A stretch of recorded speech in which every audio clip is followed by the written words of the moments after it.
ఒక పక్క globalisation effect, ఇంకొక పక్క ఉమ్మడి రాష్ట్రం ఎఫెక్ట్, ఇంకొక పక్క కార్పొరేట్ సంస్థలు పెద్ద ఎత్తున వచ్చి మొత్తం వృత్తి పనులన్నీ ధ్వంసం చేసి గ్రామీణ వ్యవస్థ అంతా నాశనం అయిపోయినటువంటి సందర్భంలో ఒక సామాజిక విప్లవం రావాలి. భౌగోళిక తెలంగాణ సాధనతో పాటు సామాజిక తెలంగాణ సాధన అనేది మనందరి ధ్యేయంగా ఉండాలని పలుమార్లు చెప్పినారు. వారు చెప్పినటువంటి రికార్డింగ్స్ కూడా చాలా ఉన్నాయి.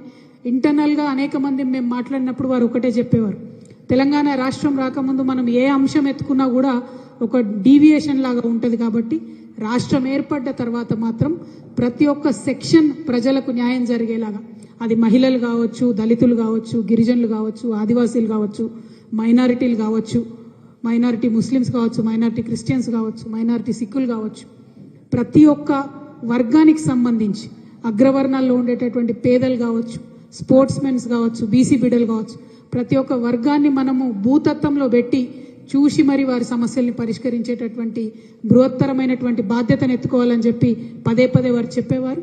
వారు చెప్పినటువంటి దానికి అనుగుణంగా ఇవాళ తెలంగాణ జాగృతి కార్యాచరణ ఉన్న విషయం మీ అందరూ కూడా గమనిస్తూ ఉన్నారు. గత 10 ఏళ్లుగా రాష్ట్రం ఏర్పడ్డప్పటి నుంచి ఇప్పటి వరకు కూడా అనేక కార్యక్రమాలు చేస్తూ వచ్చినాం. ఇప్పుడున్నటువంటి సందర్భంలో జై తెలంగాణ అననటువంటి ముఖ్యమంత్రి ఉన్నటువంటి సందర్భంలో ఖచ్చితంగా తెలంగాణ జాగృతి లాంటి సంస్థలు ఇంకా బలంగా పనిచేయాలి. జయశంకర్ సార్ యొక్క ఆశయాలను ముందుకు తీసుకొని పోవాలి. తెలంగాణ సోయి అనేటటువంటిది మనం చేసే ప్రతి పనిలో కూడా ఉండాలనే విషయాన్ని ఈ సందర్భంగా మళ్ళొకసారి గుర్తు చేస్తున్నాం. సామాజిక తెలంగాణ సాధన అంటే ఢిల్లీకి పోయి ఉట్టి ధర్నాలు చేసుడు కాదు. సామాజిక తెలంగాణ సాధన అంటే ఇక్కడ గ్రామానికి గల్లీకి పోయి ప్రతి ఒక్కరి యొక్క లైఫ్ స్టైల్ అర్థం చేసుకొని ఆ లైఫ్ స్టైల్లో ఎంతో కొంత మార్పు తీసుకురాగలగడం సామాజిక తెలంగాణ సాధన అన్న విషయం తెలంగాణ జాగృతి నాయకులం, కార్యకర్తలం మళ్ళీ ఒకసారి ఆ కాజ్ కోసం, ఆ గోల్ కోసం ఇవాళ పునరంకితం అవ్వాల్సినటువంటి సందర్భాన్ని కూడా కార్యకర్తలకు, నాయకులకు అందరికి కూడా గుర్తు చేస్తూ ఉన్నాను. మరి వారి స్ఫూర్తితో ముందుకు పోతున్నాం. ఒక పక్క సాంస్కృతిక విప్లవం, ఇంకొక పక్క సామాజిక విప్లవం, రెండింటిని కూడా తీసుకొని జాగృతి ముందుకెళ్తుందని చెప్పి మళ్ళొకసారి తెలియజేస్తూ ఉన్నాం. నిన్న మీరు చూసిండ్రు ధర్నా, 72 గంటలు మేము తలపెట్టినటువంటి ధర్నాను ప్రభుత్వం చిన్న కుయుక్తితోని మరి కోర్టులో మాకు అనుగుణంగా తీర్పు రాకుండా 5 రోజులు వాళ్ళు టైం అడిగి క్యాన్సిల్ చేయడం జరిగింది. ఎందుకోసం క్యాన్సిల్ చేసిరంటే ఇవాళ అక్కడ ఢిల్లీలో కాంగ్రెస్ పార్టీ వాళ్ళు పెట్టినటువంటి ధర్నా కోసమే మా ధర్నాను బ్రేక్ చేసిరని చెప్పి మేము బలంగా నమ్ముతా ఉన్నాం. మరి ఇవాళ అక్కడ ఢిల్లీలో 2 రోజుల దీక్షతోని వాళ్ళు ఏం చేస్తారో, ఏం సాధిస్తారో కూడా తెలంగాణ ప్రజల ముంగట ఉంటుంది. మేము మళ్ళీ డిమాండ్ చేస్తున్నాం, మీరు రాష్ట్రపతి గారి దగ్గరికి వెళ్ళాలి.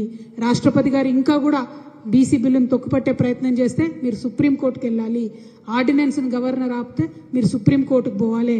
అటువంటి నిర్దిష్టమైనటువంటి చర్యలు చేయకుండా మీరు ఎన్ని ఊకదంపుడు ఉపన్యాసాలు చెప్పినా కేవలం అది తెలంగాణ బిడ్డలను మోసం చేస్తున్నారని మేము భావించాల్సి ఉంటుందని ప్రభుత్వాన్ని మళ్ళీ ఒకసారి హెచ్చరిక చేస్తూ, దొంగ దీక్షలు కాదు, నిజమైన దీక్షలు చేయండి, రిజల్ట్ వచ్చే దీక్షలు చేయండి, రిజల్ట్ వచ్చే పనులు చేయాలని ప్రభుత్వాన్ని డిమాండ్ చేస్తూ ఉన్నాను. తెలంగాణ జాగృతి నుండి త్వరలోనే పెద్ద ఎత్తున కమిటీలు వేయడం జరుగుతుంది. ఎందుకంటే నిన్న దీక్షలో ఉంటామేమో అని ఇవాళటి కోసం మేము ప్రిపేర్ కాలేదు. బట్ ఈ నెలలోనే 15 ఆగస్టు లోపలనే పెద్ద ఎత్తున జాగృతి కమిటీలన్నీ కూడా వేస్తాం. ఇదివరకు ఉన్నటువంటి శాఖలతో పాటు ఇంకా కొన్ని శాఖలను మేము ఎంచుకున్నటువంటి ఇంకా మైక్రో లెవెల్లో పనిచేయాల్సినటువంటి రంగాలకు సంబంధించి శాఖోపశాఖలుగా విస్తరించే విధంగా తెలంగాణ జాగృతి కోసం ప్రణాళికలు సిద్ధం చేసి ఉంచినాం. చాలా మంచి వ్యక్తులు, కొత్త వాళ్ళు కూడా వచ్చి బలాన్ని ఇచ్చేటటువంటి సందర్భం కూడా గమనిస్తూ ఉన్నాం. కాబట్టి అవన్నిటిని కూడా దగ్గర పెట్టుకొని ముందుకెళ్తామని ఈ సందర్భంగా తెలియజేస్తున్నాను. Thank you. జై తెలంగాణ, జై జాగృతి, జై తెలంగాణ, జై జాగృతి.